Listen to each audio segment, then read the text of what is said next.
and welcome to the Out of the Game podcast. This week we're featuring Nguy Kroll. Hello. Robert Nash. Hello. And I'm Sean Elliott, back after a couple weeks away. And not only did I miss the podcast, I missed E3. And this is the first time I've missed the show in, I don't know, maybe 6 years or so. So I totally felt out of the loop at first. Until I started watching, until I realized I can watch all the press conferences live on the internet and all that other sort of thing. But it was mainly just out of the loop because I didn't get to hang out with you guys and all the other people that I don't see so often anymore. But So Sean, what's it like watching at a distance? And I don't know if you were keeping up on Twitter or various message boards or websites and things like that. But what was it like not being there, but sort of being there? I think it was fine. I mean, let's see here. I'm kind of getting, I don't know if it's just that I'm getting jaded or if it's just a way of coping with the fact that I'm like so much more out of it than I was before, so to speak, just because I don't have the same level of access. But in the end, it was kind of like, it doesn't really matter that whether you're there or not, because you can watch all the conferences, you can see the videos yourself, and that to that note, I didn't even read any previews that were coming out of the show or anything. All I needed to do was get a bunch of video material together and then look at it and then have a conversation with like coworkers and stuff. And it was kind of at that moment that I realized, I was like, look, the biggest press conference of the year for this industry, and I can't be bothered to read a single preview. I mean, how much less likely am I going to be reading them throughout the rest of the year?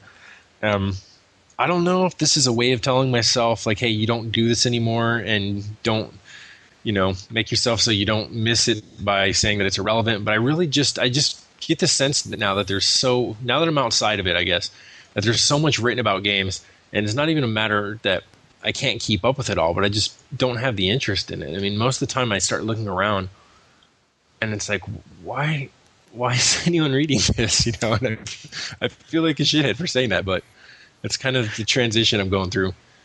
I mean, I feel like part of that is just a function of the fact that at E3, it's a bunch of announcements with trailers and a sort of a brief description of what a game is about, and then you get everyone's take on that. It's basically like regurgitating something from a presentation you could have watched yourself, and usually with no ability to ask any sort of follow-up questions or to do any sort of real story about a game. Like, why would you want to read about a game if there's not going to be any sort of actual story affiliated with that besides the story of a guy who got to play the demo? Like, that's not very interesting to me. And that's the thing. It's like everyone you see, I saw my Facebook and Twitter feed, and it's like everyone letting the world know that they're there or that they're doing these things, but in the end, not really contributing to the conversation in the least bit, other than basically, it's like the equivalent of saying first post in a thread, like when a news story is posted or something. I mean, that's the sense I got out of it. I don't want to paint with such a broad brush that I make it seem as though I don't think there are people that have really distinct voices and have things to say about it. But like you're saying, under these circumstances where everyone's rushing from one thing to another, no one has any real opportunity to sit down and collect their thoughts. So maybe the podcasts were a vehicle for those voices to be heard. I'm not sure, but well, I'll second. I definitely felt like go ahead. Yeah, I was just gonna say I was gonna second Sean on that. I mean, you really have to wonder about the kinds of people that would go to these press conferences and just Twitter, like nonstop. I don't know who would even think that's a good thing to do, but whoever does that kind of stuff really needs to be taken out back and shot. I just want to put that out there. I don't know. I think that's just the what people think they are supposed to be doing right now. There's a lot of pressure to go in that direction. And I went to one big press conference this week, and I was up in the nose. And this is my luck. I went to one big press conference this week, and it was the Nintendo press conference, which was so boring and first thing in the morning. But I was up in the nosebleed section looking down, and I felt like everyone in the audience was twittering every single moment or tweeting or whatever, and it just seemed like there was an awful lot of social pressure to do that. Like, this is what we do now,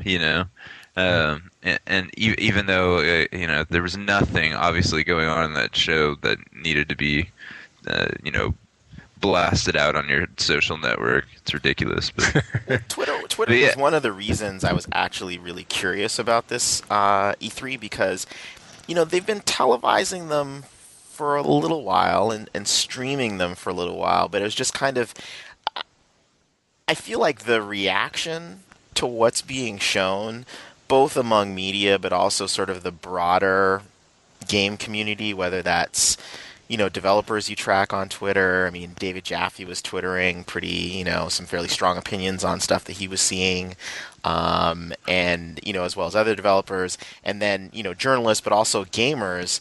It's almost like that secondary reaction as opposed to just the reaction in the room or just like what's literally being shown is going to be equally important. And I think also the televising of it, I feel like this year, kind of went to another level from what I'm hearing. Because I know a number of people who, were just, hey, I'm at home, I'm watching it on G4, I'm watching the streams and that kind of stuff. And there's one area like where I thought it manifested itself pretty interestingly. So during the Sony press conference, Dr. Richard Marks was showing the wand demos, with the, where they've got the funky glowing-ish, ball on the end of the wand that can do all of this. the glow sticks. The glow sticks, exactly. Sony Rave, the PS Rave. So anyway, he was demoing that, and I was in the audience, and you could tell that he was nervous about being on stage. But I was sitting fairly far back, and the shots that Sony's camera people were showing were not super close up on his face, right? It was kind of medium shots, and you're looking at the whole stage. You're taking a lot more stuff when you're actually there. But on GAF, on NeoGAF, they had a thread sort of rating the presenters, and he got by far the worst rating. And the feeling on that is the analogy I use is like the reason why I would find it hard if I had cable to watch Jimmy Fallon on a regular basis. It's because like he's nervous. His comic persona is nervous, and that makes me nervous while I'm watching his show. And shit. We're losing you.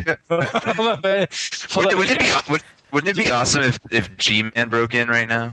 I know. I was just gonna say this kind of fucking temporal distortion. Hey guys, say something. Can you guys? Oh my goodness! Can you guys hear me? There.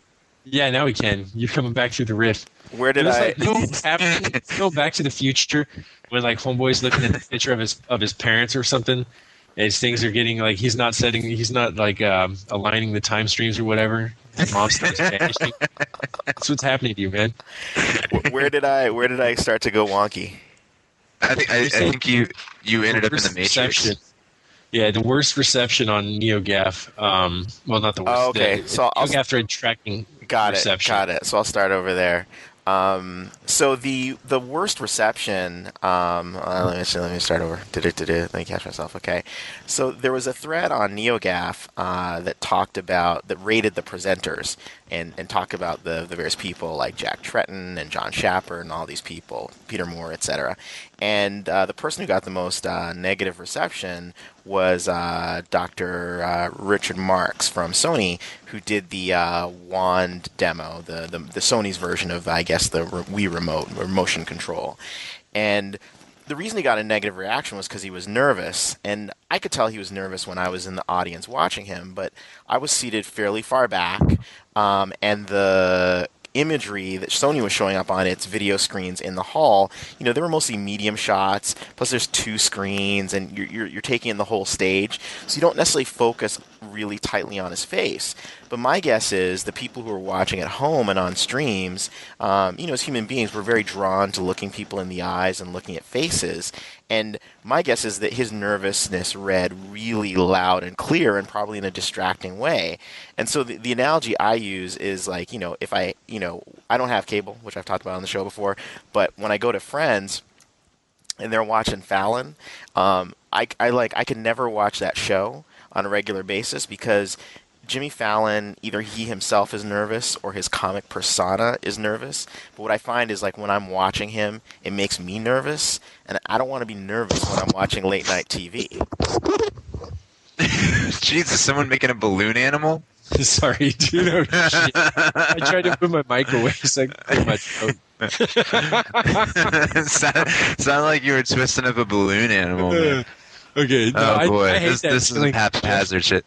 I hate the feeling in general, though, when you're around someone who's basically put on the stage and it's making you nervous. Like, Robert, did I ever? I'm sure at some point I told the story of when I had speech class in college as an undergrad, and there was this one guy who decided that his speech, his instructional speech, was going to be how to eat a chili pepper, and the entire thing consisted of explaining that you should have water on hand afterward, and then some other kid raised his hand and pointed out that like water excites the taste buds, so he probably mean milk. But anyway, that was the entire point of his speech. But as he was delivering it, he was sort of like doing this box step back and forth, and he was ready to pass out the entire time. And it was excruciating for everyone watching, just because your like mirror neurons are firing, telling you to be mortified. But, I didn't catch that on the video feed for Sony and for their motion control thing. But I will agree, though, with the sentiments expressed on NeoGAF about the Nintendo press conference, and I just think it's maybe for Reggie and Cammy, it's a Nintendo house speaking style that they cultivate. But it was, I mean, I felt like I was being sold timeshares the entire time, so I could not pay attention to the message. All I could pay attention to was the way it was being delivered, and it was chloroform. I mean, it was totally. I mean, it's interesting. It's interesting to see where everyone's really coming from. I mean, I really honestly I feel bad for people who are in the gaming business, who make games or work in some non-public speaking job, who are expected to get up on stage and not just now present to a room full of journalists, but to a bunch of people watching it on television and on the internet at home. I mean, that's a lot to ask of someone whose job isn't to effectively convey personality and charisma on stage. And it's interesting to see how each how people fail differently. It's like the Sony thing was the failure of a guy who really wasn't made to stand up on stage and present this stuff.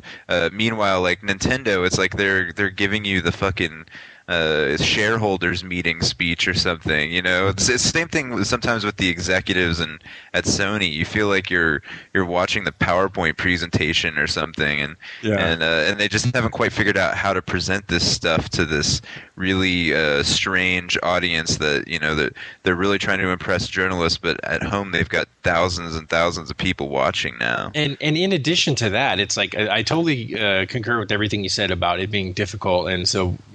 I respect everyone for getting up on the stage and for that many people in a remote audience, a live audience. But the audience is a huge thing because you got the enthusiasts on the one side, and then like Nintendo, you can imagine they were also speaking to. I mean, it's hard to say, right? Are they speaking to retailers, buyers at Walmart? Are they speaking to editors at Oprah magazine? I mean, it could be anyone really. And that's part of the problem is like, how do you present yourself in a way that's going to ingratiate yourself with all these different people when there's no way to actually do that? Well, I think regardless of the audience, the demographic they're trying to reach, I think the audience they're going to have to focus on increasingly is the home audience, the people who are watching it on streams, the people who are watching it on television. And, if you've ever been to an award show, I remember, I started Newsweek in 95, and 96 and 97, I got invited to the MTV Video Music Awards. And it was an interesting experience because I'd watched tons of award shows on TV, but I'd never seen one in person. And after 2 years of going to that show, I always said to my friends who were like, "Oh man, you got to go there. That was so cool." I'm like, honestly, the best seat is at home. The best seat in the house is at home because it's completely produced for television in terms of, the space between where the announcers present and the performers go on stage and all that, it's usually pretty compact. The speed with which they put stuff on and all that stuff, it really is timed out and everything for a home audience. And I think that, there's nothing they can do about Twitter or those kinds of things. I think other than maybe have their own social media people interacting with Twitter. So the Major Nelsons and Jeff Rubensteins of the world, sort of injecting themselves into the real time conversation. But I think as far as television, like if which I think it has, if E3 has officially entered the televised and netcast era, they're really going to have to think about that. And I think even more than before, put people on stage who can genuinely connect with an audience, a home viewing audience in a personal way, as opposed to a corporate way. Yeah. Go ahead. Go ahead, Bobito. You go.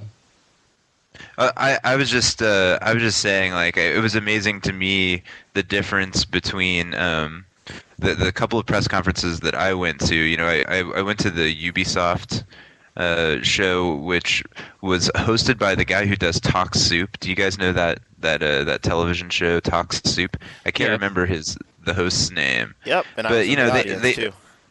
Yeah. Okay. So, what did you think about the fact that at that conference, which was pretty boring for long stretches of time, and they showed lots of games that really wouldn't get the kind of audience that's at E3 excited, they still got roaring applause for everything. Like they brought Pele, the soccer player Pele, out to introduce this game that basically looks like Harry Potter soccer. And when they showed the trailer for the game, the audience is like, yeah, like going nuts, right? Meanwhile, you go over to the Nintendo show, which is, like you said, this sort of car salesman approach or something, and they can't get applause for anything. Like they show a new Super Mario Brothers game, and the audience, it's like crickets. And then there's that line about, you can catch me on home. I'm the guy with the mohawk named Mr. T. And it was just, I was so glad that bombed, because it slightly restored my faith in, I don't know, hardcore gamers.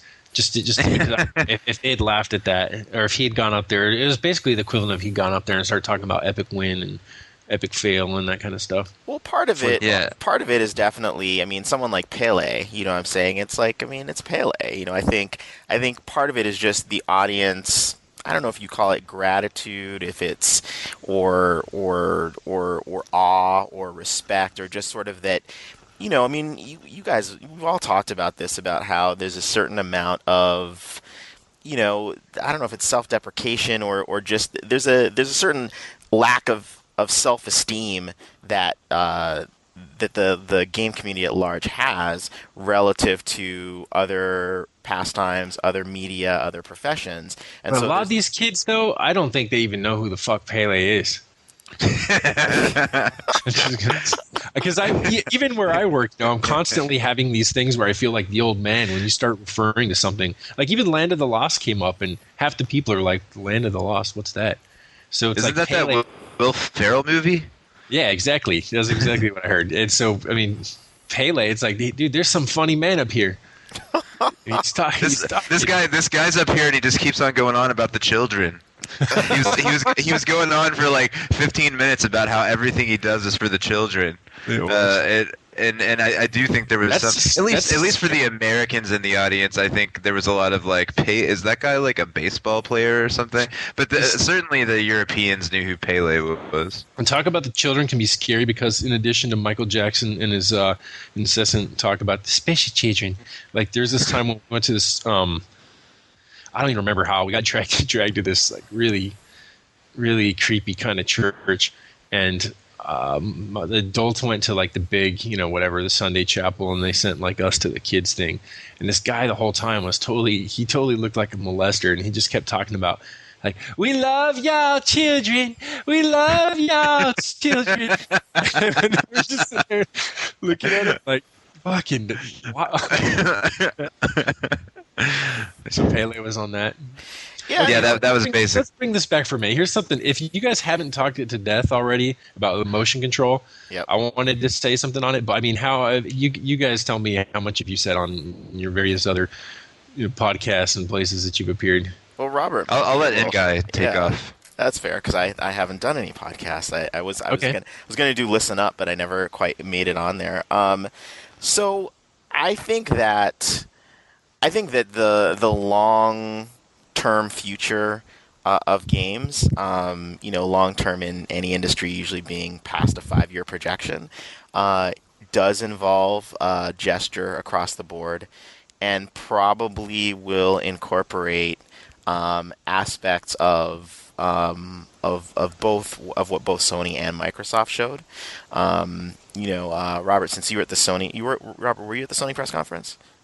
No, I was only at the Nintendo one. Okay, so I don't know if you saw it on Yeah. TV, but the coolest thing about what Sony showed was sort of object replacement. So they had what seemed to be, from their demo, pretty accurate one-to-one motion tracking, and so the wand, they could replace it. So you'd see yourself on screen holding this wand, and then all of a sudden it was a tennis racket or a sword, and you still see yourself, but what's in your hand now looks like a sword, and it's moving in time with the gestures that are being shown on screen. Not that you can't do that with Microsoft's solution alone, but I feel like what Nintendo's really gotten right about the Wii Remote is that to have everything be virtual, kind of like the demo that Microsoft showed behind closed doors of Burnout, where you use your hands, you just sort of like, mime holding a steering wheel, and then you step forward with one foot to accelerate, and step back with one foot to brake and reverse. I think there'll be certain games where you'll want to have some sort of physical object that you're interacting with, as well as some buttons and other things. So like a mix of those. So that's what I think in the long term. I definitely think this makes a difference. And if you look at the success of exercise games, so in January, 3 of the top 20 games were fitness games, and again in May, because the NPDs just came out, it was again 3 of the top 20. The number 2 and 3 games, I think number 2 was Wii Fit, number 3 was EA Sports Active, and number 20 was Ubisoft's Gold's Gym. I think exercise games will tremendously benefit from having more precise and more extensive motion sensing. But that said, the concern I have from a short-term marketplace perspective is that I just feel like Sony and Microsoft have a really big challenge ahead of them because I don't think we're looking at solutions that are going to be under. If they're under $100, it's going to be right at $100 because if you look at what Sony's showing, the camera generally retails for 40 to 50, and you have to have a camera for their solution, right? You need the camera and the wand, and then the wand, assuming there's some of the same technology as in the new DualShock, the 6-axis type stuff, along with other things, I don't see how that's below 50, maybe even 60 or 70. And then with Microsoft's camera solution, no one knows for sure what's in there, but the belief is that there are 2 CCDs, which are sort of the image sensors that, your digital camera or your cell phone has. And if that's the case, do we really believe that's a sub-$100 product? Compare that to the fact that Nintendo has already established itself as the motion control machine.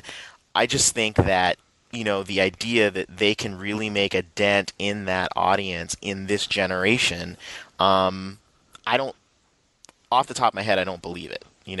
And I think what they're showing is something a much longer term play, which is sort of technology, kind of gee-whiz technology that bridges them between their current console and the next console. That's what I think.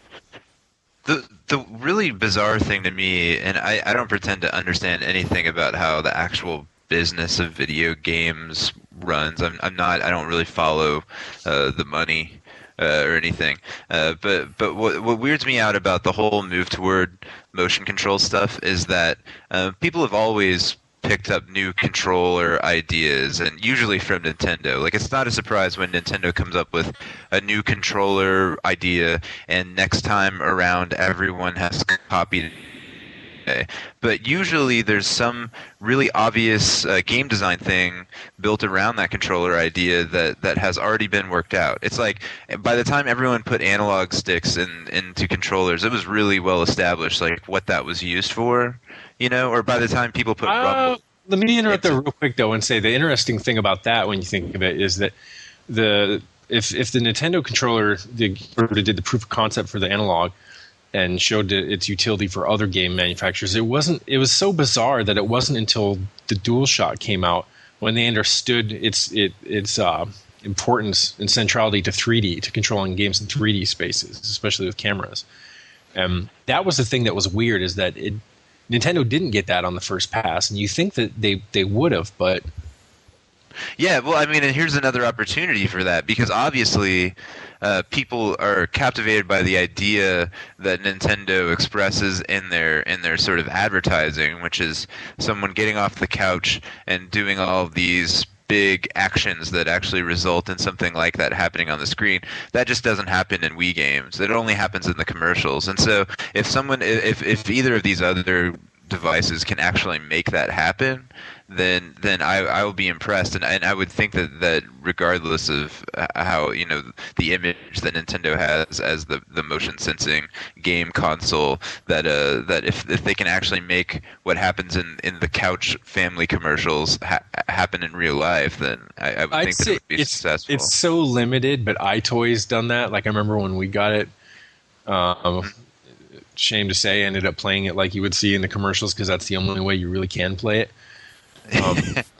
But my take on this whole thing, I agree with that guy in that, yeah, what we're seeing here from Sony and Microsoft is basically an indication for what they can do with their next generation of hardware, because there's just no guarantee that they're going to have the market reach for this to really utilize it this time around. But the problem, though, is like for third-party developers, and especially developers of games that we currently call AAA, and, you know, it just has to do with largely the amount of money that's spent to make them. I mean, when you have all these different interfaces, who is ever going to be able to design a game? Because to make a game with these new interfaces, it's actually a really good game. It needs to be designed that way from the very ground up, right? I mean, you can't take your game and then shoehorn the stuff into it, or you're going to get exactly what people are used to seeing. You use the thing to turn a crank. You use it to, I don't know, do something that you could do it with a controller, right? It just seems as though you're adding complexity.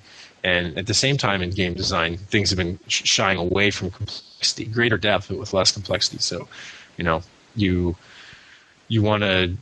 The game understands what your intention is to some extent. You don't have to do 50 different inputs in order to do it.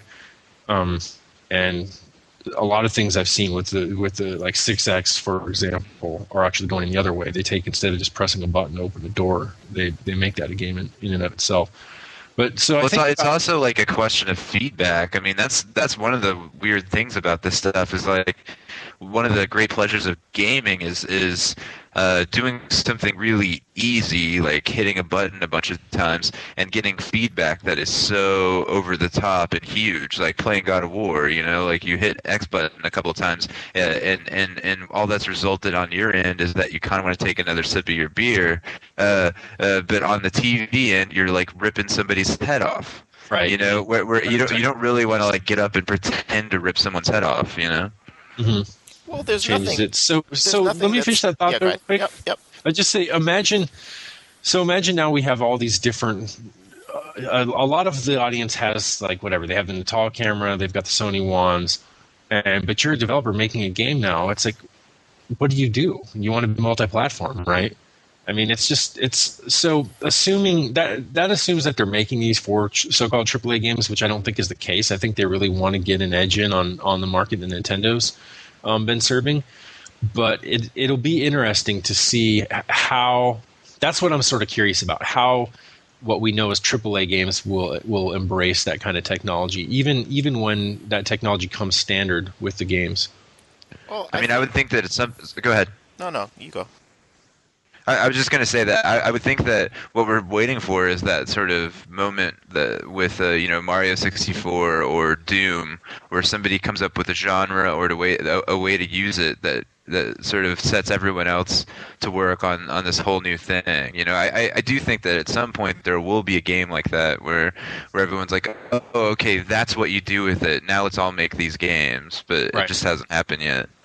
Right, and that'll happen with all sorts of technology. I mean, we get the stuff there, and it's just gonna. Who knows how long it will be before we see what you're talking about, before people get that, they have that breakthrough that you're describing. Well, Yeah. I think what you just described there, Sean, and Robert, is the overall challenge, right? So there's a development challenge, because now effectively there are 5 to 6 platforms, right? I mean, there's PS3, 360. A lot of people sort of group that together. There's the Wii. But then there's also these three very different approaches to motion. Maybe it's kind of four in some way because perhaps there are a number of Wii games that people make that are designed around the Wii remote that could be brought over to at least PS3. But then you have to assume, like, well, what's the market there? Do you release those download only? I mean, the number of variables now that go into both the business and creative decisions for supporting these machines. If I were a developer who makes traditional games, I'd sit it out. I mean, Right, or you'd hedge your bets and design for the lowest common denominator or something. You design systems that can be implemented across all of those six, so to speak, platforms. Yeah, I mean, if I'm Kojima, I'm super excited, right? Because now there's like tons of like weird esoteric stuff that I can do, and throw in. But even Kojima with Six Axis ultimately did not go crazy with it for Metal Gear 4. But I think the flip side is, I mean, we can't overlook how Nintendo, along with Sony, mostly in Europe, with iToy, Buzz, and SingStar, Red Octane and Harmonix with Guitar Hero and Rock Band, and Nintendo in a big way with the Wii Remote, with the balance board, and with the wheel, have shown that if you have the software and the hardware delivering a unique, and I know we hate the word, compelling experience, people will buy it. And so that's the challenge. Sony, at least they can say, like, well, they've got the studios, they've got the guys who've done Buzz, the people who've done SingStar, they've got their iToy team, so they have experience with sort of these extensive experience with these alternate input methods. Microsoft hasn't quite had that. For Year in the Movies, I believe they went out of house to I think it was one of Kuju's studios, and another publisher for that. So I think that's the thing, is that people will buy extra shit. They'll buy extra pieces of plastic and metal to jam into their consoles to do extra things. But it's really a spectacular piece of software that drives adoption.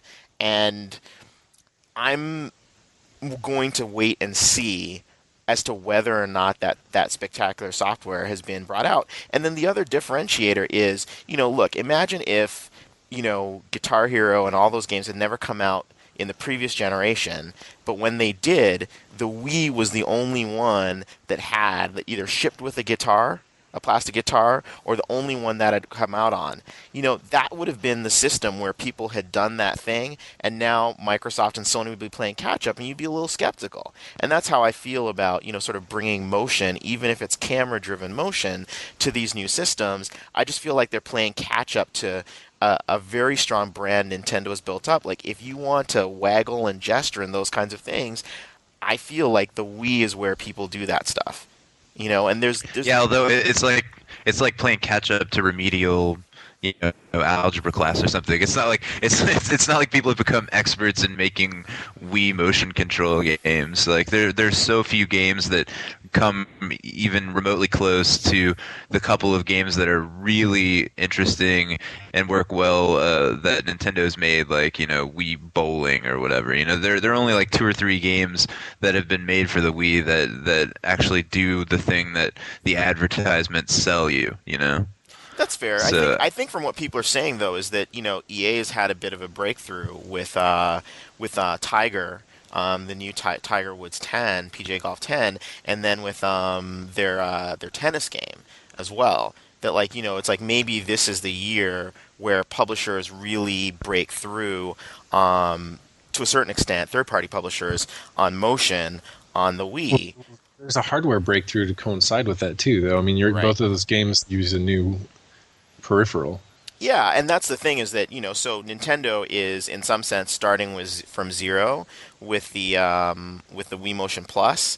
The advantage they have is twofold. One is that they still have what we think is at least a year head start on the competition because neither Sony nor Microsoft, well, I guess Sony said spring for the wand, so that would give them a 9 month head start on Sony for Deep Motion, if we want to call it that. And then Microsoft simply hasn't said when they're coming out, and the assumption is that it'll be fall 2010. But I mean, yeah, the challenges are multifold, and it's going to take time. But I think from the people I've spoken with, some people I know at Microsoft, I mean, it's a long-term view that they have on this, and I'm sure the same holds true for Sony as well. I think everyone realizes that they were late to the party with Motion. They didn't expect it to take off the way it has for Nintendo. At least from an install-based perspective, and they want to make sure that they have the learning and experience and tools in place so that they can do something pretty robust the next time around. But I mean, to move away from that for a second, I'm curious to know what you guys thought of the Vitality sensor. The Nintendo didn't show it operationally, but this is the device that can basically monitor blood flow through, I guess, your index finger. Yeah, it took me about 2 seconds while I was in the audience to imagine someone putting their penis in it. Like that was pretty much the first thing that went through my mind. That was the first thing that went through my mind was that guy was basically going down to his local Rite Aid or whatever they call him in Japan to get his blood pressure checked, and he got tired of it, and he just asked the guys, he's like, why do I have to go down there every Wednesday? Can't you do something here? Because the way it was presented, they didn't show any kind of app or anything or say anything about it. They just basically showed a picture of it, made some weird kind of statements, and then off it went, and then on to the next thing. It was like a diabetes testing kit. It totally was, and all the other jokes that people made about it, and it was just like, okay. But the funny thing is that on PC, there's been something like that for quite a while, and there was this game that it was like a biorhythmic game that you played entirely through just controlling your own breathing rate and your own pulse and stuff to levitate objects and to go through this mist adventure game. When it was on PC, no one gave a fucking rat's ass about it there. But, well, and Nintendo's already done it before. They had a game for the N64 that never came out in America. It came out in Japan called Bio Tetris. That came with a heart rate monitor thing that attached to your finger, and if you got stressed out, it was supposed to dump more blocks on you. So, nice. Yeah. I want to, on the whole note of what you said, to go back to the two EA games that are coming out to use the Motion Control Plus.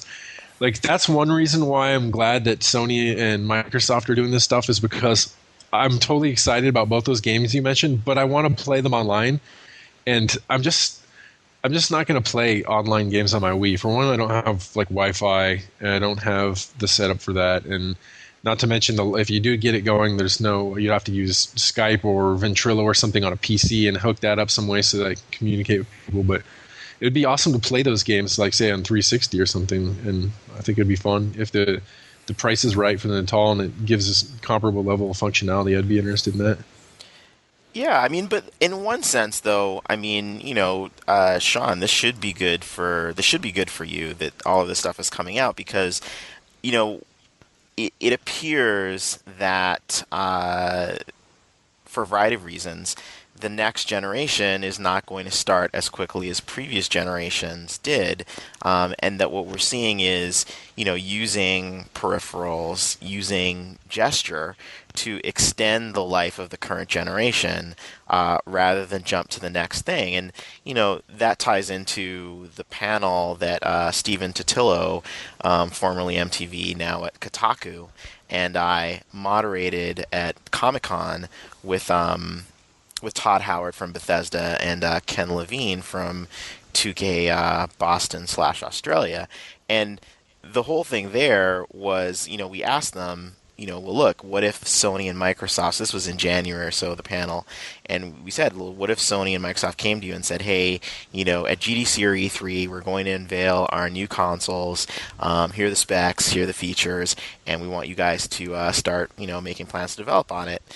And they both said, we'd be like, hey, thanks for the heads up, good luck with that. Right. Basically, saying that, the business case and even the creative case for jumping to new machines on a 5-year schedule, isn't quite there the way it might have been in previous generations. So in some sense, if Project Natal and the Sony One do nothing else but delay the start of the next generation a couple of years, that should be good news for a lot of developers.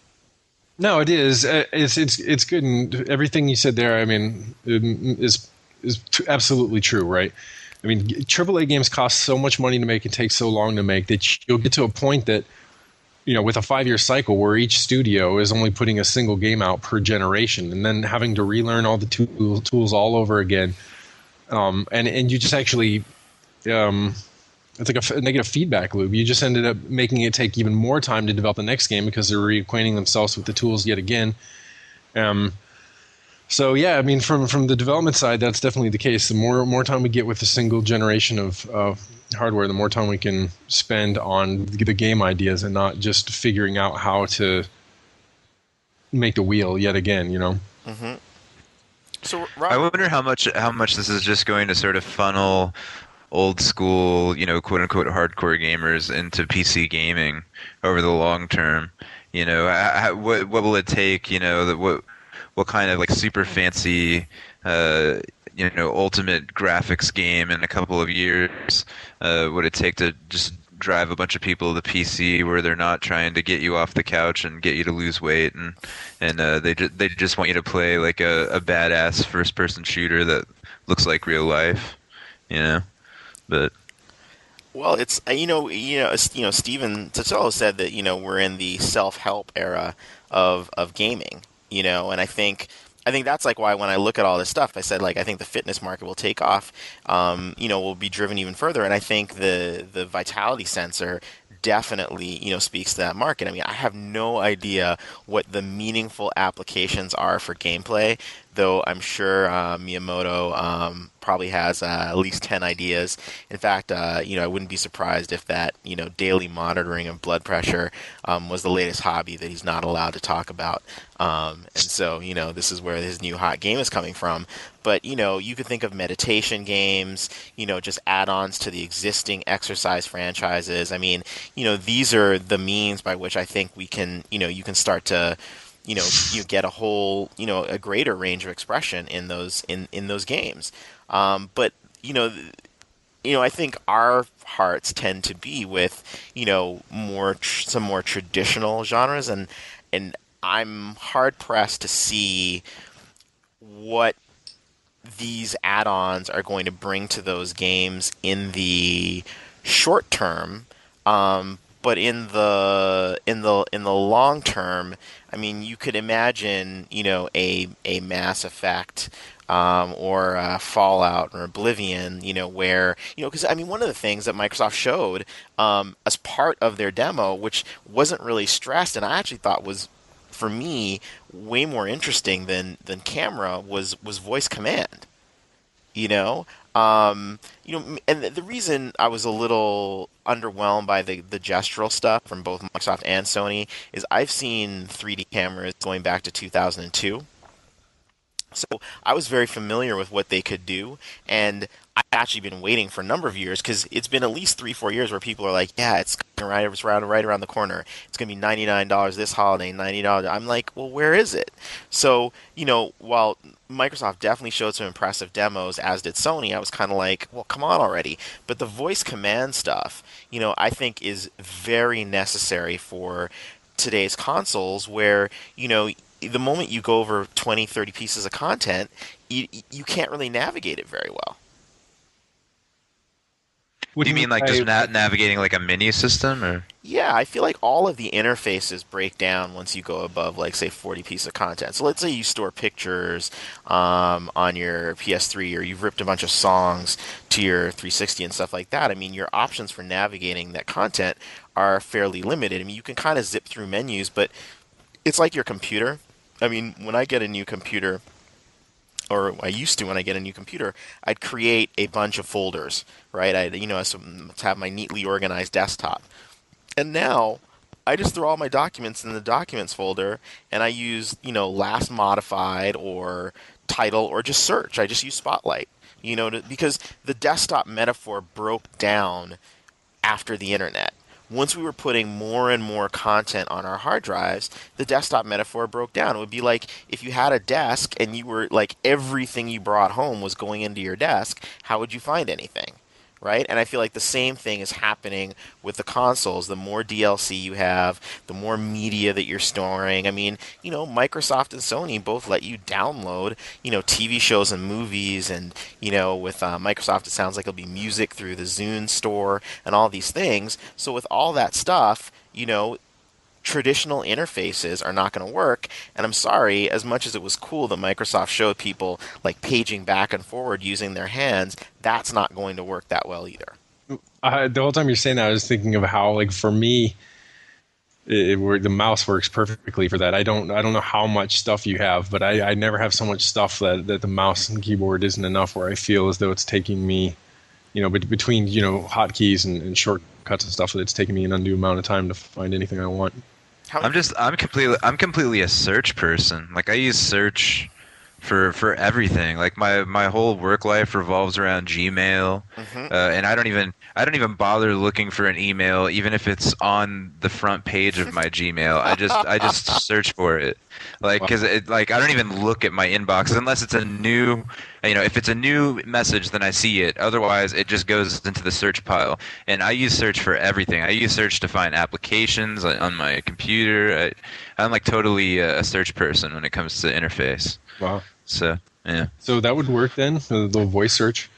Yeah, I think so. Not that I ever have a hard time finding anything on my Xbox, because I really don't use it for anything but just playing games. I guess I use the Netflix thing, but yeah. And even Netflix, once they really get their, the amount of stuff they can offer on Xbox, even once the numbers go up, I mean, you'll definitely need it for those things too. And even just think about just navigating the store. I mean, one of the advantages of an online store, an online marketplace is, there are theoretically no shelf space limitations. But when you don't have shelf space limitations, you need search. Right? Otherwise, you're sort of limiting yourself to what's at the top of the deck. And, I feel, again, like all those break down. Nintendo uses the channel metaphor. Well, every game pretty much gets its own channel. Right? So at a certain point that breaks down. So, I feel like that's something. And imagine, going back to my original point, if you're using voice command, imagine if, in a Mass Effect or an Oblivion, you're able to, sort of speak, a line or something that indicates the direction in which you want the conversation to go, and then, your character either picks it up from there or they just respond to you, Those are the kinds of things that I think, I think could, benefit from some of these alternative input methods. But, I think developers are going to struggle because, again, going back to the business of it, the traditional games and traditional audiences are how they know how to make money. And so they're kind of, crudely speaking, there are two paths you can take. Either you can try and come up with stuff that's completely new, or you can use the new technology to augment existing genres. And it's not clear where the biggest return on investment in the short term is going to come from. In the long term, I think you'll see a range of other things, like some very playful stuff, some very family-oriented stuff that really does involve getting around the couch and jumping around in front of a camera. But in the short term, I'm very curious to see what developers do.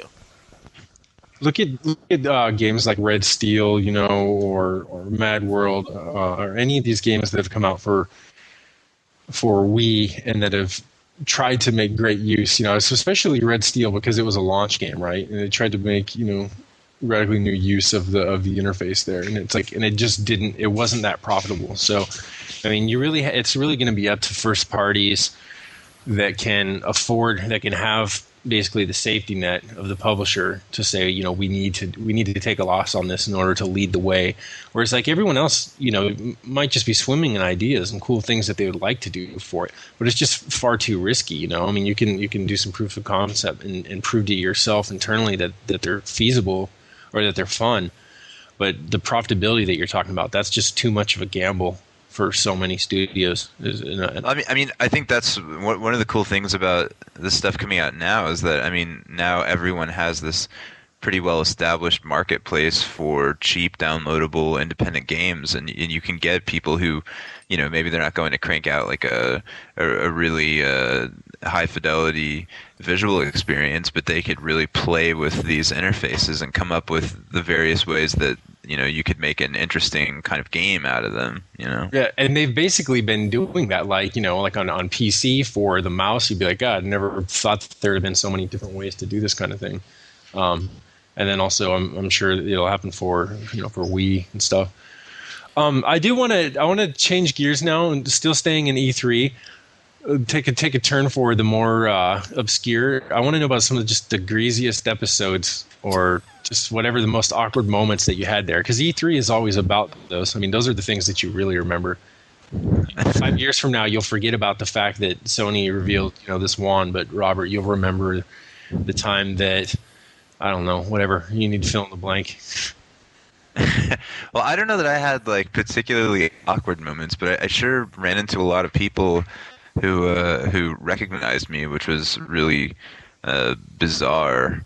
I've never had that happen to me before, but people would say hi, and they were mostly, you know, very, very nice. Nobody smelled bad. Everyone had fresh breath.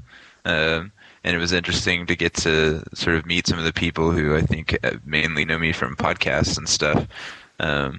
But I don't know, maybe InGuy has some really awkward moments, but I'm trying to think if anyone did anything particularly weird. I don't think so. Actually, I weirded out on other people, I think, was the main thing. I remember, you know, Brian Intihar. Yeah. I ran into him at the cafeteria inside the convention hall, and he was getting 2 Freshetta pizzas, and I walked up to him and I was like, "Oh, you're gonna eat both of those pizzas." That's what I said to him. And he's like, "No, I'm buying one of these for another person." I'm like, "No, you're not. You don't have to lie to me. You're going to go and you're going to eat both of those pizzas." And he's like, "Dude, seriously, I'm not."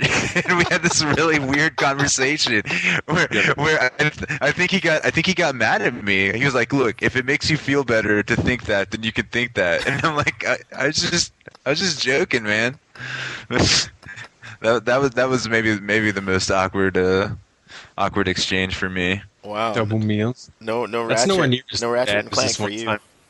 You ever No been Ratchet to and Clank. Benihana? You know how like you sit there and the chef performs for you as he prepares the meal? Yep. Like one time I was in that situation, and well, the other potentially awkward thing is that you share the table with a bunch of strangers, and there's this one dude who was sitting next to us, and he was on his own, and he was ordering for 2 and everything, and then, you know, the chef kept asking him, he's like, "Oh, do you want me to hold another soup, or do you want me to keep this stuff warm while you wait for your partner to arrive?" The guy would be like, no, go ahead and kick it out. And like, it was basically a fat fuck who thought it was incredible how it feels to sit in the Benihana ordering double meals and making a big ass excuse the whole time. But I think he was also like a cokehead, and he was just like just ripping and snorting the entire time. That was pretty cool. So it's a double meal. Wow. Well, I mean, you know, it's yes, I was recognized by a number of people. More than meets the eye. Transformers.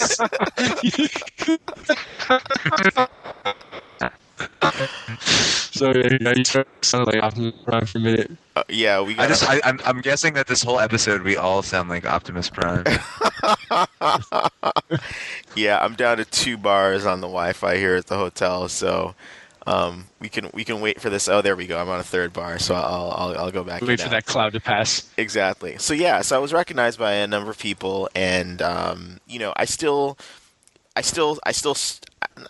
is not the right word, but it's you know, dealing with what I call micro celebrity is you know, is always, it's perpetually interesting, right? Because it always, I both expect it and get caught off guard by it at the same time. Because, you know, it's like, I'm sure you've all had this happen to you now, like where you see someone and your eyes meet, and there starts to be that glimmer of recognition, right? Like, you start to feel like they recognize me, right? And and then you sort of see in their eyes, like, the should I or shouldn't I, and they come over. So it was but as far as, like, meeting people, it's always great meeting people who either read my stuff, or more frequently, when people recognize me, it's from Bonus Round, Jeff Keighley's show on Game Trailers TV, I guess, the equivalent of Around the Horn meets Meet the Press. And I there are a number of people I ran into, or even email me over the years, who, like, they had no idea I had a blog or anything like that. Never read my stuff in Newsweek, but just saw me on Jeff's show. So if there's anyone responsible for making me famous or infamous, Jeff Keighley is the one who deserves either the credit or the blame. So the awkward moments would come is, like, when people are like, oh, what are you doing? I'm like, oh, I'm consulting. Mostly it's big publishers, AAA games, and the next question would be, so who are your clients? Like, I can't answer that. I can't answer that question. So that was sort of like where that was like a perpetual awkward kind of thing.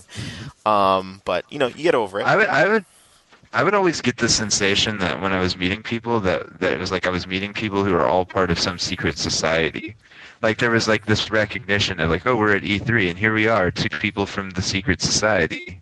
And who would have ever thought that we'd meet up? There's this weird sort of feeling to it where I didn't feel like, I don't know, it wasn't like people were coming up in, although I guess I did have someone want to take their picture with me, but that was about the weirdest it got. It was usually like they wanted to exchange the secret handshake. Yeah, those days are over for me. It's funny, like, how, I don't know, like, being outside of all that, how rapidly things are changing. Where I wonder, you go to game stores here and you realize people don't know. Like, of course, they're not going to recognize people because they don't even know what, like, 1UP is. They haven't heard of, like, GameSpot. They don't know. It's such a small but vocal and important community that we're used to. Like when I was at 1UP and stuff, and you would go to PAX and people recognize you and stuff like that. Or even sometimes in the West, like in San Francisco or Seattle, a few times people on the street might. But it's weird. It's like, as soon as I come to Boston, it's like a whole other world where I don't know. It's kind of like what think of some. It's like a world where everything that was Mega Man is now chowder. Exactly. That's chowder to you, son. Chowder. Have you eaten a lot of chowder since you moved? Yeah. Are you a fan? Have you everything out here? They've got every place serves lobster.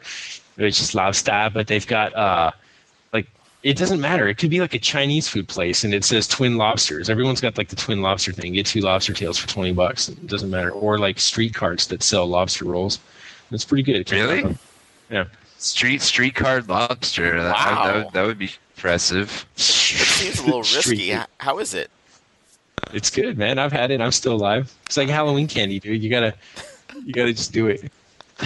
Have you ever read that David Foster Wallace story, Consider the Lobster? It was a story published in Gourmet magazine, like in the early aughts. But it's sort of his bizarre trek to go to the Maine Lobster Fest, and he does all this crazy research. I'm sorry, right now there's like a fucking circus of stuff going on behind me right now. There's like somebody refinishing my door and a dog, and it might get really loud. Actually, I'm sorry. We're having people over to do stuff. Transformers in the kennel. I apologize. Actually, I should maybe sort of leave it over to someone else so I can mute my microphone while it's all crazy. You're about to tell us something about David Foster Wallace and the Considering. Okay, yeah, it's just really okay. It's gotten quieter. So anyway, it's just a really cool story. He does a lot of research on whether or not lobsters feel anything when you throw them in the pot, and he goes out to the Maine Lobster Fest and does all these sort of character studies on the kind of tourists who show up to eat 10 pounds of lobster in a day. And it's just one of it's typical of his stories in that it's like really really thorough but really fucking funny and dark. Totally worth reading. You can find it online, and it takes like 40 minutes to read or something. It's not a big thing, but if you're eating a lot of lobster these days, I would totally recommend reading it.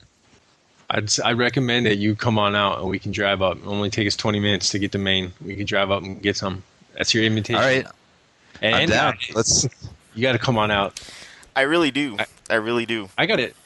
I got to go to New York still. Haven't done that yet. Yeah, and Jane Pinkard made it down in New York for the Games for Change conference.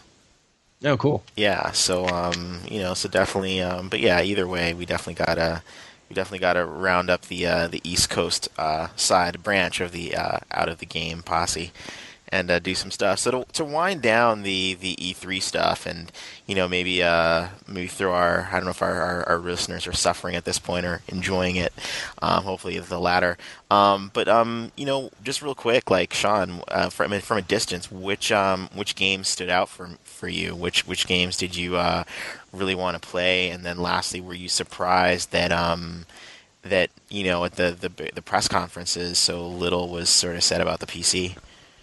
Right.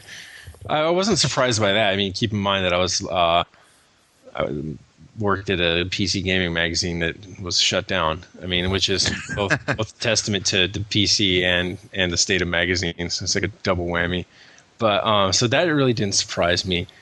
But nor did it surprise me to see studios like Crytek announce that their next game is going to be multi-platform.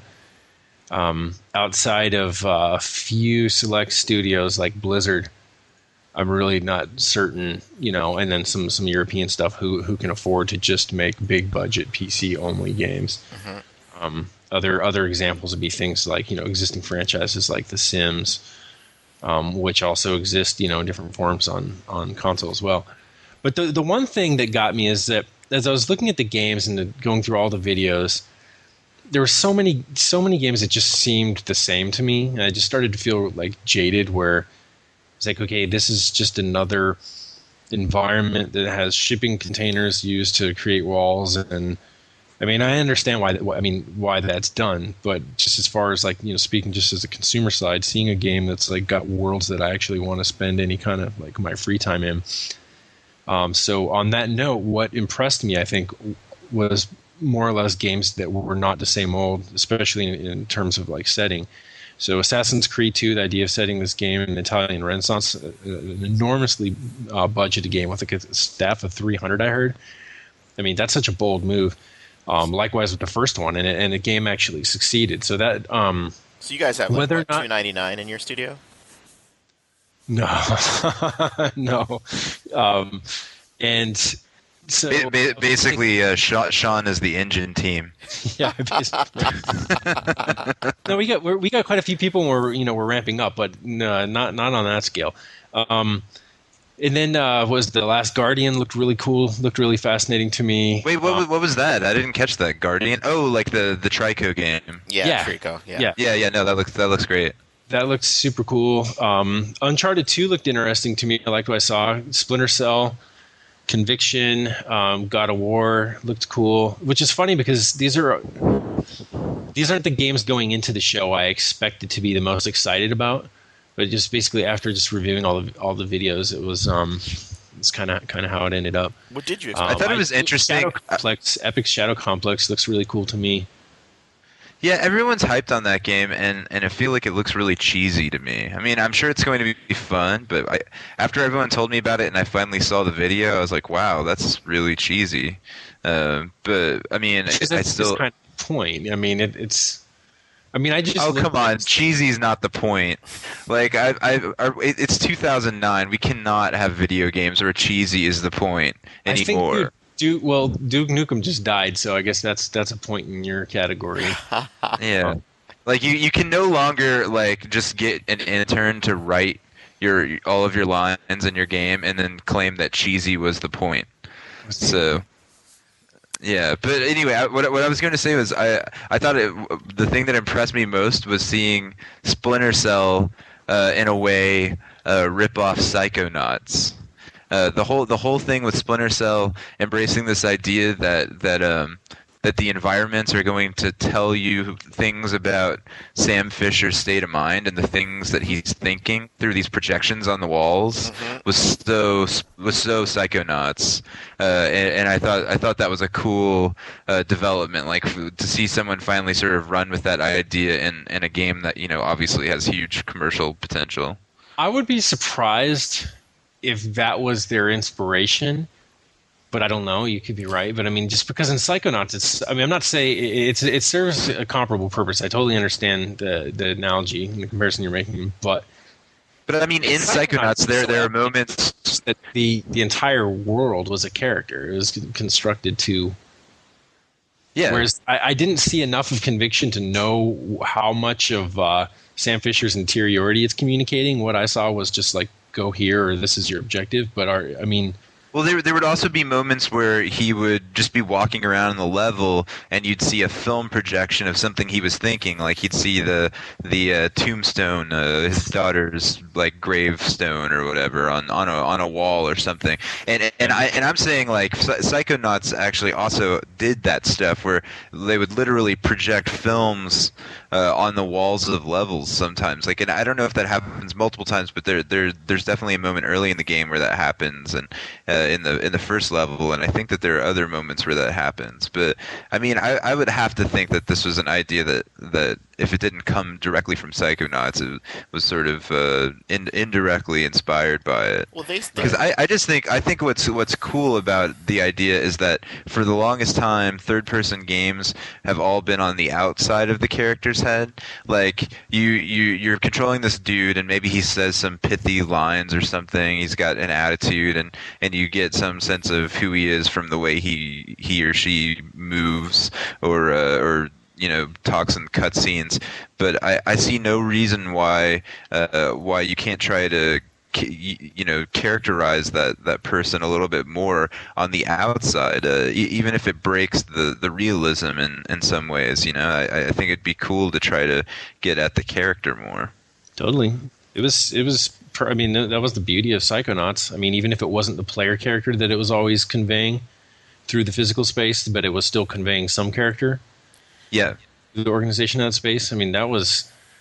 Yeah, it's almost a shame that the game, I don't know, not turned out the way it did, but that it sold as little as it did, and it got as little notice as it did, because that seems like it was such fruitful territory for them to continue to experiment with. Yeah, no. Although it seems like they may finally be getting their due with Brutal Legend.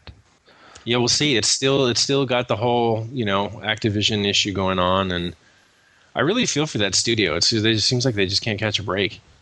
Did you hear what? Well, let In-Guy talk. Yeah. Oh no, I was gonna say, did you hear what Tim said? His response to the news of the when someone asked him for his reaction to Activision's legal attack. I forget the exact words. He said, well, if they liked it, then they should have put a ring on it. Right. Okay. And then he said, "Oh, great! Now Beyonce's gonna sue me." I was totally impressed by that game. By the way, I played the whole demo. I got a guided tour of the demo and got to really see everything that they had at the show. And I had been really worried about that game because I'm not a big Tenacious D fan or Jack Black fan, and metal humor is a pretty well established, almost cliche at this point, and I wasn't really looking forward to laughing about metal culture because it's just so overdone to me. Right. I mean, when did Spinal Tap come out, or how many years ago? Yeah, exactly. But the thing is, after playing it, I really feel like the way they're going with it is very, very Tim Schafer, and not so exaggerating the ridiculousness of metal, but just using that setting to to be a place where these characters can hang out. Like the roadie, the main guy, I can't remember his name. The Jack Black character isn't some over the top dude who's gonna like scream like he's in Tenacious D or whatever. He's actually pretty shy and kind of a nice bumbling guy. He's not the star. He's a roadie, so he's not sort of pretending to be Robert Plant or something, and it was just a lot more subtle and a lot more Tim Schafer than I had somehow imagined it would be. Like I don't know why I thought it wouldn't be, but it is. It totally comes off like I was getting a really strong Grim Fandango vibe from it. So yeah, Cool. That's awesome. I just started playing. N-Guy, you've been. No, I was gonna say that I mean, you guys pretty much went to town on Splinter Cell and said all the things I want to say, and my only thing is I think that there are places they can go even further with the idea of how the world reflects his inner mental state, and I hope they continue to push that, and I think. It's always tricky to see like when games sort of break through with stuff. Who picks up the baton? Is it just the team that did it, or do other people run with it as well? I don't. EA showed Army of Two, the 40th day, behind closed doors, and it looks like they've got an interesting take on the choice moments from BioShock 1. So I don't know, Robert, did you get to see that? no, I didn't get to see that. Yeah, they so it sounds like because they're not the mechanic isn't it's not like sort of harvest or rescue, so it doesn't tie into the thing. It's more narrative in a way, but they kind of it's kind of like very Run Lola Run, like where they use these comic book panels to sort of play out the aftermath of your decision, like right there. So the moment they were showing in the demos was this they end up in the South African well actually they said African embassy in Shanghai, and they stumble upon this armory, and so they're like, it's like a game. You stumble on an armory. What do? Right? It's a shooter. You start loading up on weapons. And so as they're doing that within a cutscene, this guard comes upon them and is like, hey, what are you guys doing? Put those back. And, so then there's this whole bit of a dialogue exchange, and then he pulls a gun and says, look, you have to leave that stuff there. And then, now you have the choice. Do you put the guns back or continue to take them? And so it's like, so the producer of the game basically asked the attendees. It's behind closed doors. So you ask the attendees, what do you want to do? And they're like, take the guns. So the guy goes to push. One of the two guys goes to push the guard's gun away, and the gun ends up getting discharged, ricochets, and shoots the guard in the head, like Pulp Fiction style. And you're just like, oh my goodness. And then as they walk out, you get these comic book panels that sort of show, that it turns out that he had like, zoom in on his hand, he has got a wallet, wife and kid, the kid's reaction, blah, blah, blah, all this stuff. But how does that come off? How does that come off with their? I felt like the first game and what I've seen of the second game, because I did see it like when they were showing it around in the Bay like half a year ago or something, or like 4 months ago. They seem to have like a really strange tone sometimes, where they're going for moral ambiguity and like a hint of darkness, but you can't quite. Like I usually feel like they're going for a certain kind of edginess, and it ends up falling really flat for me, and sometimes feeling like Faces of Death or something, like kind of like over the top and silly. I don't know.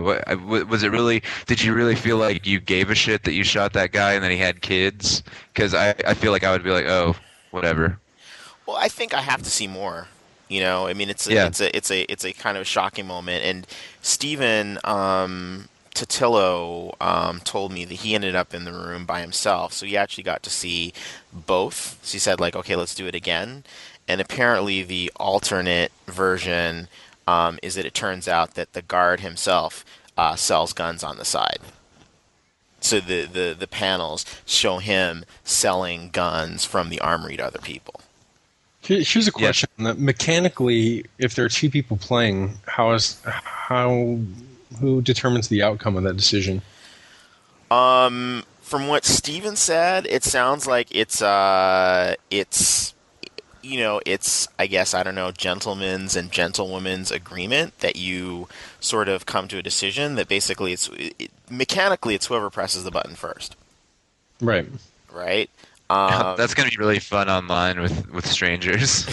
Well, is that the kind of here's game the you other play with question to that. strangers? So this I don't is play any games with strangers. you have both people are playing, and whoever jumps the gun is able to basically, it's I don't know. I'm trying to think of this in terms of a social experiment or like some equivalent to the prisoner's dilemma, but.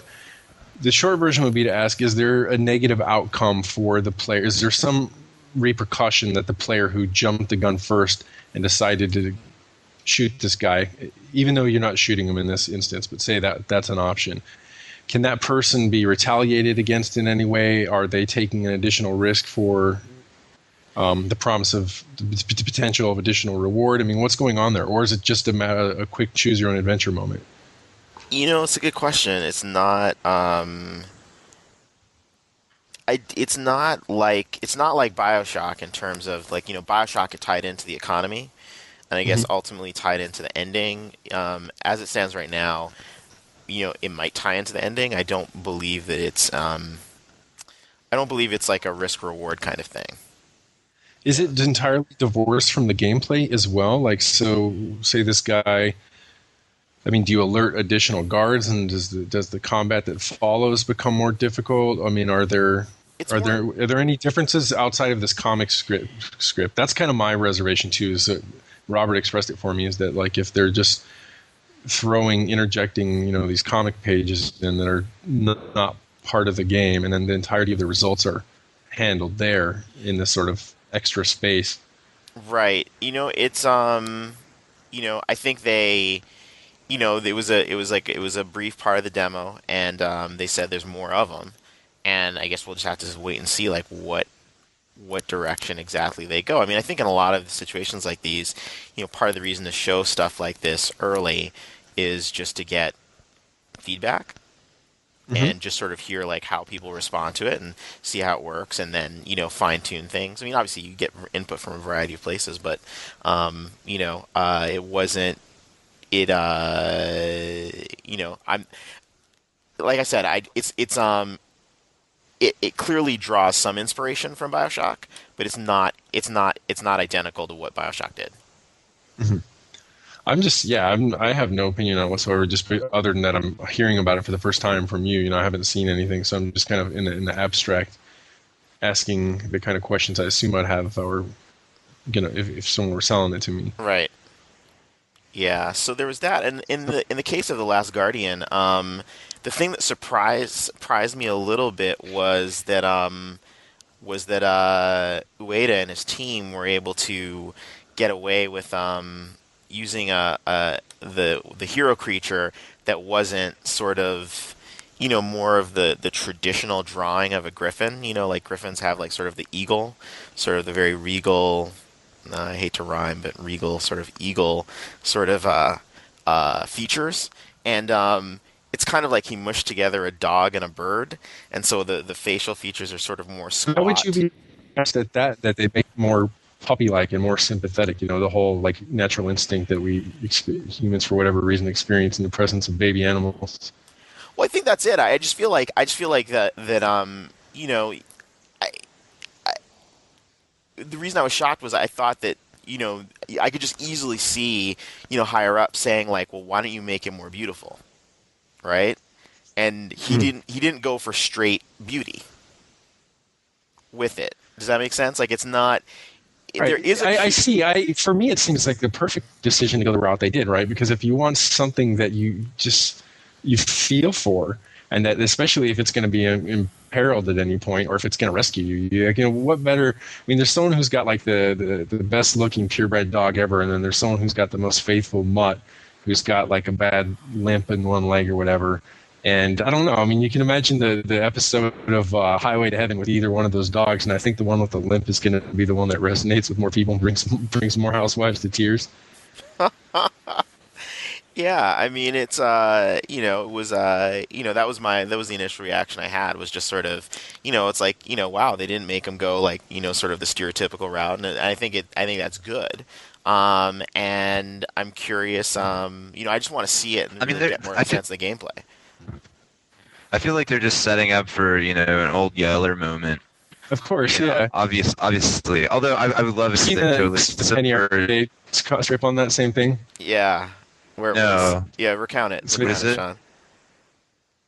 What's that? I forget the exact detail. I just know one. It was basically first panel sets it up about how we know that there are two potential endings with this game, and one panel shows the griffin dying, and then the other shows the boy dying.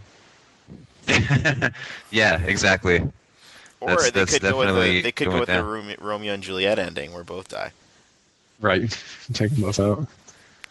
You notice the thing, unless I was seeing things, it had some sort of like deplumed sort of feather stems, just some really raggedy looking feathers sticking out here and there. And I think those were actually arrows. Oh, Yeah. that were stuck. Like he had been shot and messed up. Okay, because I was to say the feather thing would work for me too, because there's nothing inspires pity. Well, this is not actually the case, but let's just say that like raggedy urban pigeons with fucked up feathers or like an oily feather sticking out like inspires such pity in me, because you look and you see here's a creature designed to fly and all these wonderful things, and like it's just what do you do about that? I mean, it's like it's a fucking pitiful sight. Yeah. No, it's but overall, I mean, I think that I felt like there were definitely a handful of games that stood out. And I think you guys hit on a number of them, and just sort of some nice refinement. Like I think in the case of God of War, the additional mechanics that they're introducing. So, a more extensive grab. So now that, with all of each of the face buttons modifies what you can do with the grab attacks, using the harpies as sort of like mobile platforms, the cestus, I guess, which they call them, the gauntlets that Kratos has on his hands. Now he finally has, additional weapons besides the Blades of Chaos that feel like weapons of their own that you'd really want to use for extended periods of time, rather than just sort of stuff that's tacked on for more cosmetic reasons, as in some of the previous games. It just seems to be coming together really, really strongly. And the new OPM has some, additional details. They haven't even shown how they've revamped the magic system. The ranged weapons now have, in the previous games, the same magic that powered your spells also powered your bow and arrow. And so what they found was people would hoard the bow and arrow and not use it much because they were saving it for the magic attacks. So now they've put it on its own meter, and it's a rechargeable meter, to encourage people to make more use of what's now, I guess, a fire arrow, and things like that. So it's just, some key guys have left, but a lot of the core team is still there, and it just seems to be coming together and pretty spectacularly. So I'm pretty excited about that. I really have liked all the God of War games, and I really want to play this one next. From an audience perspective, I'd say they succeeded in every way they could, because I watched it, didn't know any details, any of the things that you just said, and I just came away from it saying I want to play that game. And it's been interesting to be in that space. Like now I just picked up Prototype and I started playing that last night this morning, and like that was the game where I literally knew just about nothing of. I didn't read any previews, any coverage. I just saw that it got some good reviews and people are talking about it, and I go in, and it's so nice to be able to be, it's not like I know like before an album comes out and I've read an individual review of the content of every track and about like the kind of instrumentation in it or something. It's just to be surprised by it. And that's sort of fed back into my whole thing about just how much information do people actually really need to know about a game before it comes out.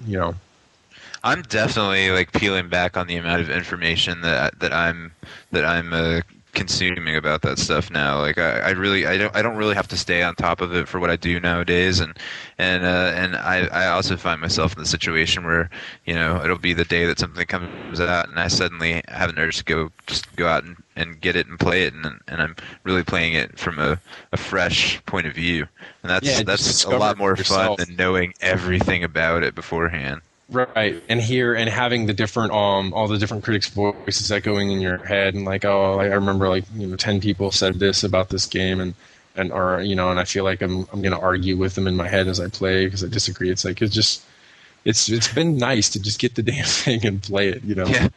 Yeah, and I don't even have like the sort of office chatter of running into people from One Up or whatever and talking about it beforehand. Don't even have that sort of influencing me anymore, you know. Right. I envy you guys because I'm actually the opposite. I really have to pay even more attention now to as many details about a number of games as possible, particularly, like, you know, now. Like before, I would really like super skim these articles, especially in print magazines. And now I'm scouring them for sort of, you know, details of, you know, how do the mechanics work?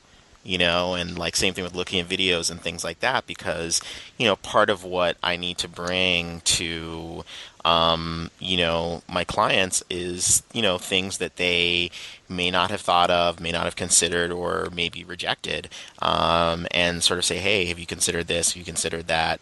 You know, here's the landscape as it stands at the moment. You know, all of those things, you know, in the current line of work I'm in are really, you know, really essential. And you know, so I have to pay attention to those things. Right, and I don't want that stuff's important. Don't get me wrong. Like I'd say, like, you know, I need to play every game that I can get my hands on, but I can do that when it comes out, and it's just as important to know what's coming up and where the trends are heading and what people are working on. But I don't know. I'm trying to find the right place to be able to, the right middle ground where I can do that without just that really insane level of knowing every goddamn thing there is to know about something. Like, you know, I might be interested in a certain feature or something. I might, you know, like say, hey, like, you know, hypothetically, like say, like if in Army 2 they're working on something that has to do with choice and morality, totally focus on that even before it comes out and see, you know, what lessons they're telling the public they've learned from, you know, from their process or something. But I definitely, man, there's like a release game. Sorry, there's like a jet engine flying over me right now. It's totally insane. No, but what I was going to say before the jet engine flew over is that I find myself more and more, now that I don't have any magazines that I read for this stuff, instead of just browsing and finding things by happenstance and getting the little piecemeal stuff that you get on blogs, I'll just get in this moment where I'll see someone mention a game on a board or something, and I'll think, oh, I want to know about that. And then I go and I look for some stuff to read about it. Instead of just getting it piecemeal, I get the whole story in retrospect, basically. Right. I see that. I do a lot of going onto the forums and just seeing what the discussion is, and then even if I'm not even familiar with what they're talking about, and you get a sense for, hey, does this seem interesting? Is that worth? Yeah, well, and that goes back to one of the games we didn't talk about that I very much enjoyed at the show, was Left 4 Dead 2, and I keep getting, you know, periodically I'll get people hitting me up on Twitter, on Facebook. So what do you really think about Left 4 Dead 2? And what they really want me to weigh in on is the fact that Valve is releasing it as a sequel rather than as free DLC. Whoa. Everyone still there? Yeah. Robert? Maybe not. Yeah. Okay, cool. You're here. We just went straight Optimus right there for a second. So what I was going to say is the game that we haven't talked about, but you know, there was a lot of chatter about, was Left 4 Dead 2. I did play Left 4 Dead 2 at the show. I very much enjoyed it, but I've been getting like hit up on Twitter and on Facebook, people saying like, "What do you really think about Left 4 Dead 2?" And what it is they want me to talk about the you know, the fact that Valve is charging for it, rather than as releasing it as free DLC. And, you know, I mean, it's interesting because like now I'm at the point like where, for the vast majority of my games now I have to pay for them, whereas before I didn't have to. Though I obviously didn't pay for Left 4 Dead. Left 4 Dead 1 came out while I was still at Newsweek. But my feeling is that you know, while I understand how some people might feel and might fear that there's a promise that Valve made about long-term support for Left 4 Dead 1 that they're not going to keep. And valid concerns for a number of companies, maybe a bit less over Valve, that they might split the community with Left 4 Dead 1 and 2 if they don't find a way of harmonizing them. But all that said, this is the company that in the Orange Box put out one of the greatest values in the history of games. And I'm sort of like, if you average that, and even when people were saying last year, some people were saying, oh, Left 4 Dead 1, it's like a little too short, there's not enough content, I can't believe they charged $60. I said, look, take the $60 for Orange Box, take the $60 for Left 4 Dead, add it together and average out the value, you probably still came out ahead. But see, that's exactly that. The value in the Orange Box and the value in the continued support for TF2 and every game that Valve's ever released, multiplayer, is I think precisely why you're seeing such a panic here. Whereas like other studios might charge for something that's like so infinitesimal that never in a million years would Valve ever consider charging for it. That it's because they've established that reputation as being the most generous guys in the business that people are freaking, I think. And so they build, it's almost like, the price that they, might have to pay to some extent by proving that they're that generous and that they're, that's the way that they do things. Eventually, they're going to want to experiment and take a look at their other options. And it doesn't, like you're saying, it doesn't have to be an either or thing. Like look at Company Heroes, for example, where they've had official expansion packs, which they charged for, which they found a way to guarantee that they didn't fragment the community whatsoever. And in addition, they continue to provide constant updates that have, that add value and content, new maps all the time, all these other, valuable things that they put into it. And yet they still charge for, the expansions or something. So I think a lot of it's just knee-jerk because it's Valve, and these people are used to getting everything for free from that company. And I also just get the impression that the deal with it is that they looked at it and decided that it wasn't worth it to just crank out new episodes, that they really needed to add more stuff to the gameplay to make it worth updating and worth continuing to add to. Like, because, I mean, as much as I love Left 4 Dead, I do think that, all that time they spent on it went into developing this pretty unusual AI system and the whole sort of way the game works. I'm sure that took a lot of effort, but the end product that you get doesn't have a huge amount of variation. And it seems like they're going back and adding all of that. And I wouldn't be surprised if what happens is that you buy Left 4 Dead and what you're getting, or you buy Left 4 Dead 2 and what you're getting is these new levels with new characters. But, all the Left 4 Dead 1 folks are going to get all of these gameplay updates for free, like the new weapons, the new enemies and stuff. I'm just guessing that's going to be how it works, because they're going to try to keep everyone together, and it's just going to be a difference of, oh, do you have this map or that map, and instead they're going to level out all the gameplay. Right. It can be beneficial that way too. If you handle it just right and you take your existing audience and you tease them with additional value that they can access, that some of their other friends are already accessing because they made that leap, but then at the same time they haven't been ostracized from that group. I mean, it's better than just having it be compartmentalized in an entirely different product. Yeah, I would say the one thing I'm sort of not so into is that, and maybe I'll change my mind once I play the game, knowing like the kind of writers that they have at Valve, but I really enjoyed how the original Left 4 Dead kept story in such a minimal way. You're pretty much confined to this poster that was like a cliche zombie movie poster, and a real cookie cutter sort of zombie movie idea, and then the lines the characters would say.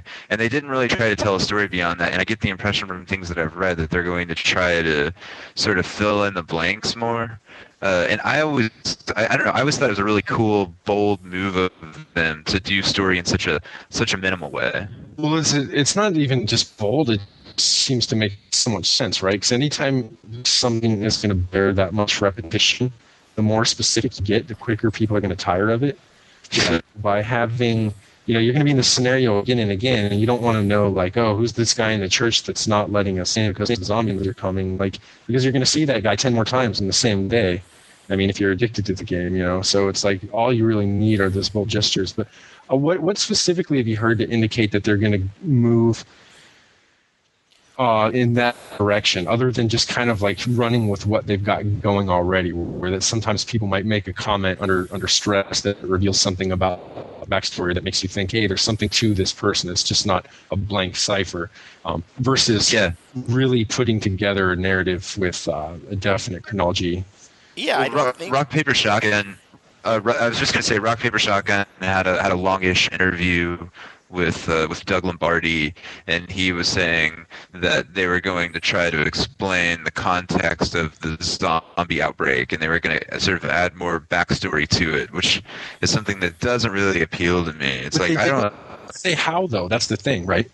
Yeah, no, I'm sure, and I'm not imagining like what they're gonna do is have like long Half-Life style, interactive cutscenes or something. But just adding more story detail is not very interesting to me. Like right. even if it bears repetition, I don't really care why zombies are attacking. Like that's what if not it's entirely voluntary, though. What do you mean? I'm not going out of my way to. I'm saying, like, what if in order to get this content that they're talking about, you need to either pay attention and it's voluntary in such a way that you can just totally overlook it, or, like, say if you're playing Portal, right, and you walk by and then through the window you see the projector. Here's a spoiler for those who haven't played Portal yet, and it's showing you information about the Aperture Science Company and how they're in competition with Black Mesa.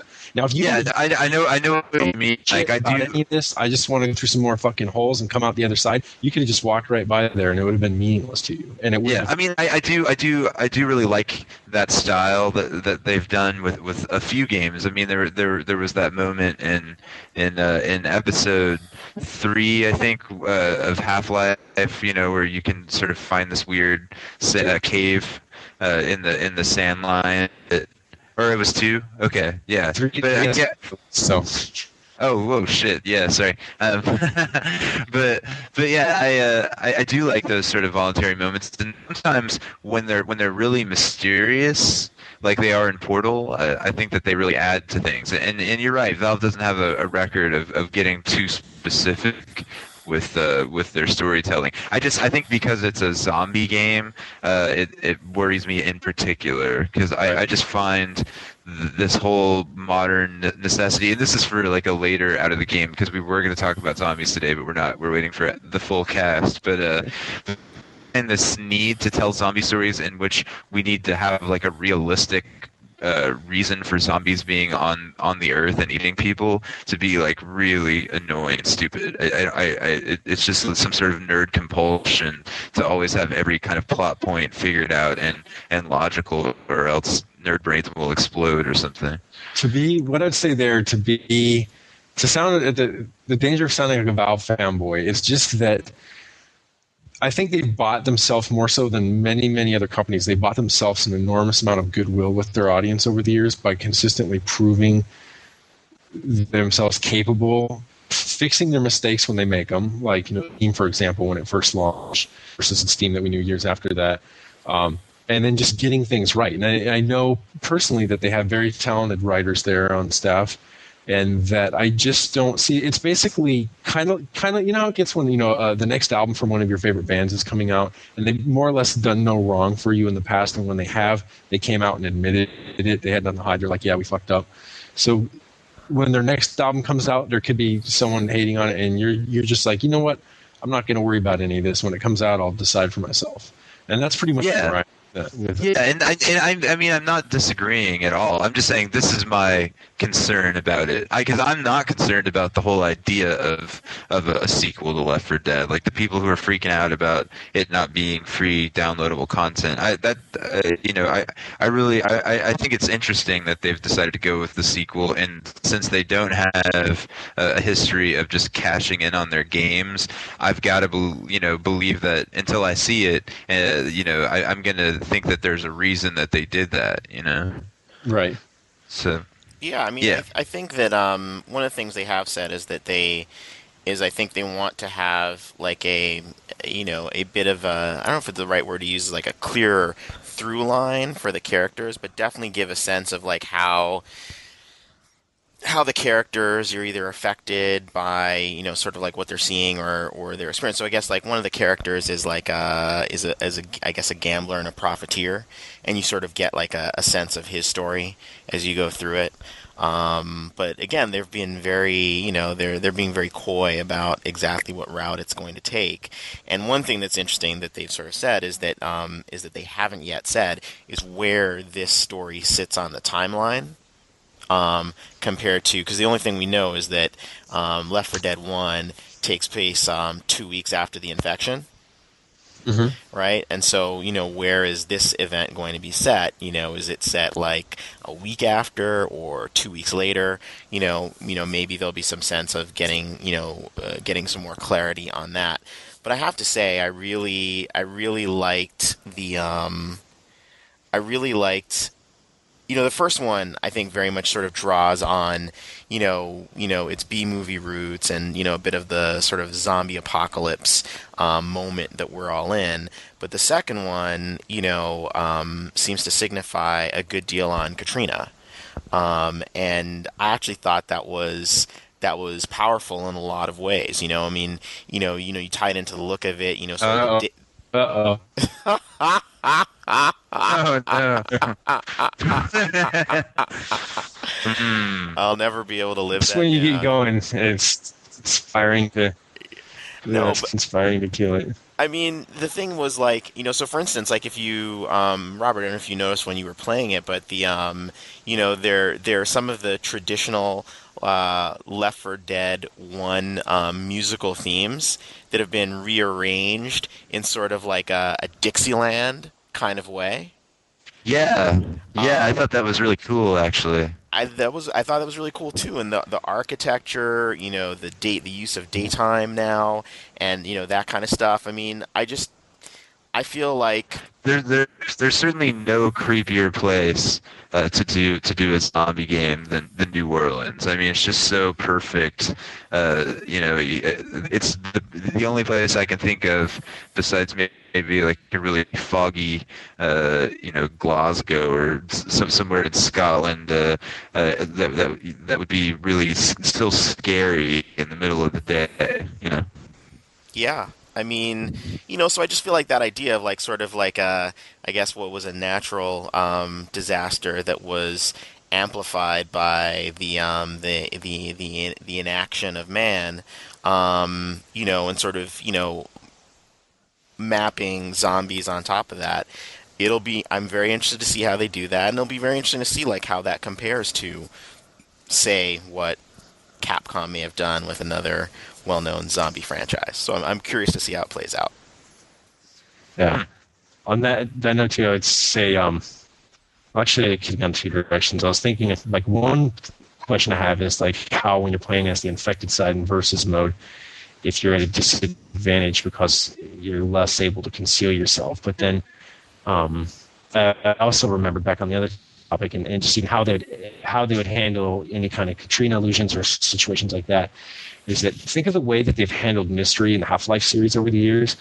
So I think what inspires so much confidence in me when I think they're not going to fuck up in the way Robert's worried they are about revealing what the source of the outbreak is and getting really specific and pedantic about things, is that think of how many unanswered questions there are in the Half-Life series that they will probably never answer. They know they're experts, like in the way that Lost is or something to various degrees about making its theme as though they're about to, something's on the revelations on the tip of their tongue, so to speak, but then just expanding the mystery at the same time and kind of like pulling a fast one on you.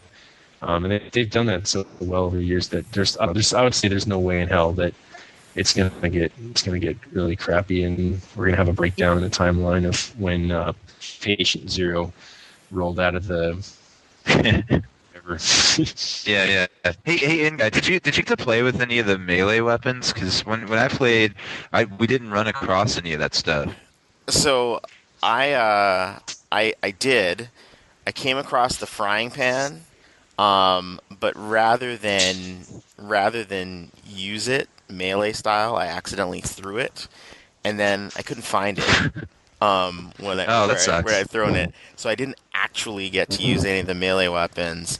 There's some really, obviously it's no substitution, but there's some really nice videos up on game trailers and some other places, like where you get to see the axe and the frying pan being used, and it sort of adds like a nice dynamic to the game. And I wonder if, because it seems like the axe does a lot of damage. It seems to be fairly one hit kill, and the frying pan seems to send them flying fairly far back.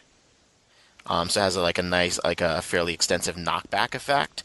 And I'm wondering if, am I just projecting onto it and like both do the same thing, or has Valve in fact actually differentiated among them? And then, I'm also just curious about what the other weapons will do, when they're finally unveiled. The incendiary bullets are interesting because now the Molotovs and gasoline are not the only ways in which you can create flame. Yeah. But I'm still mentally trying to get a handle sort of on just how that. I mean, I get how it fits into the mechanics of the game, but just sort of, I feel like that's not quite properly expressed yet. Like I'm not like am I just coming across them, or have I done something to get them? I just feel like there just needs to be a little more clarity there. But the daytime. I mean, it certainly proved that zombies are just as scary in the daytime at night, because part of it is just sort of the numbers. And now that you can sort of see them more clearly, it's almost like you're constantly being reminded of the danger. It's like what Hitchcock talked about, the difference between surprise and suspense. So if you think about Left 4 Dead, some of the more quietly ominous moments, even though they can be fairly easily dispatched, are where you see zombies that are kind of like in their unalerted phase, right? You'll see them just sort of shambling, just sort of walking around, maybe faced away from you. Sometimes they see you and don't even necessarily attack. They're just kind of like standing there, and it's just sort of like this ominous, oppressive, reminder of just how fucked you really are. And here, you can actually see aggressive zombies at a further distance, greater distance than you would in the original Left 4 Dead. So I feel like that works really well. But I think that goes also to Sean's point, which is I'm very curious to see how Valve is going to balance that with the fact that, well, how does that work in versus mode? I wonder too, as you're talking, it's making me think that you can get much more dramatic effects from the smoker's smoke explosion, and then perhaps from the boomer's vomit, obscuring the player's view. Not necessarily just because you're used to having a certain amount of visibility, and then suddenly a black cloud means more on a sunny day than it does, on a dark and stormy night kind of situation. That's definitely stuff they're looking at. And also, I mean, something that is already really effective, like, I mean, being outside in relatively bright light and looking into a place that's dark, or the other way around, when you're in somewhere that's really dark and looking out into the light. Because if you think of some of the architecture in New Orleans, where you've got like these ground level saloon type places that are fairly open, so you can see through the other side. So imagine sort of like dark light, right? The only problem, honestly, technically, is like on PC, you can't guarantee that every one of your users can support high dynamic range lighting. Right. But I don't know. But maybe they're at the point they do constant hardware surveys, so they know better than anyone. Yeah. So no, I mean, that was definitely before the show. I was hoping there was going to be a Left 4 Dead sequel announced. There was. I was very psyched when I saw the video. Plus, for those of us who are fans of The Wire, the guy who did the voice for the trailer is the guy who played Cuddy. In season 4 and 5 of The Wire. So that was cool too. And season 3 and 4. Yeah. Oh, that's right. It's right. He was in season 3. I forgot about that.